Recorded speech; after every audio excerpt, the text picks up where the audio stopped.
Shumë është përfolur në kohët e fundit sa i përket Etnik Brutit, me sfëshori Malishevës u kthye në një çështje të vërtetë në mediat shqiptare pasi bëri një kalim fare normal, duke ikur nga Kosova U21, ku kishte shëritin e kapitenit dhe duke ardhur te Shqipëria. Megjithatë, ky kalim për disa njerëz nuk po cilësohet më si normal dhe situata shkoi deri aty, ai sa etiketuan si tradhtar. Nga gjithi ky presion për Brutin, ka rënë edhe Dion Gallapeni.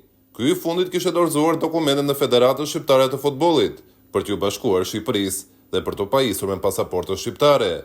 Kosova U21 kishte dërguar ftesë, por Gallapeni do të vinte tek Kuqezind. Pas intervistës së bërë me Taulan Dajaku në emisionin Koha Shtesë, që transmetohet në YouTube, ndryshoi gjithçka. Dajaku tregoi se Shqipëria ishte shumë pranëmare se Gallapenit dhe te Kosova lëvizën të gjitha gurët, duke dërguar një ftesë e Prishtina, këtë herë me përfaqësuesen A. Në fund Gallapeni ndryshoi sërish vendim, duke kaluar te Kosova dhe duke mos i hapur më telefonin Silvinios. Gjithashtu mbrojtësi i Prishtinës ka bërë një reagim në rrjetet sociale, duke treguar se do të jetë përjet i Dardanëve, pasi doli intervista e Koha Shtesë, ku përmendej se ai do të vinte te kombëtarja Kuqezi. Te Shqipëria kishin menduar për ta ftuar këtë lojtar, te Shqipëria A, pas dëmtimit të Mariomitajt, që do të mungoj sipas të gjitha gjasave në ndeshjet e marsit. A ka pasur realisht impresion nga zyrtarët e Federatës së Kosovës së Futbollit ndaj Gallopenit pas asaj interviste që ne kemi bërë së bashku, në mos zyrtar direkt njerëz afër brenda federatës për të lëvizur ujërat që mos vinë te Shqipëria? Është lehtësisht e konstatueshme. Fakti që lojtari bashkë me menaxherin e vet zgjedh të shkojë të dorëzojë dokumentat për të pajisur me pasaportë shqiptare. Fakti që Kosova në rend të parë dërgon ftesën për U21 dhe pastaj tek pas këtij daljes lajmit se ai do t'i bashkohej Shqipërisë, ata ndrojnë ftesën edhe ftojnë te kombëtarja A. Domethënë, është dukshëm e qartë, nuk dua ta cilësoj presion, mirë po le të themi në këtë vazhdën e konkurrencës vlerave. Le ta cilësojmë tillë. Kur dikush ka një plan konkret, Shqipëria tenton ta ofrojë një lojtar cilësor, sepse ata Gallopeni nuk e marrin ku e diun për mik të fortë ose diçka tjetër. E kanë marrë për asaj performancave të mira që ka bërë me Prishtinën.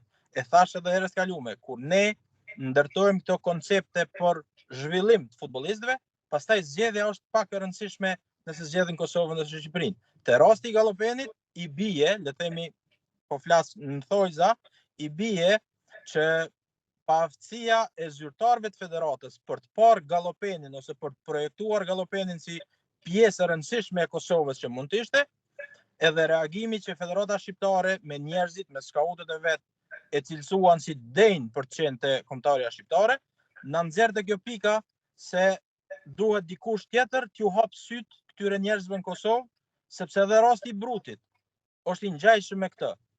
Brutin edhe reagimi është hipokrizia e madhe është se reagimi ndaj Brutit bëhet se ata thonë ti nuk je i gatshëm për Kosovën A, po ti Nga ana tjetër është vënë re edhe një vendim i dyshim për Etnik Brutin.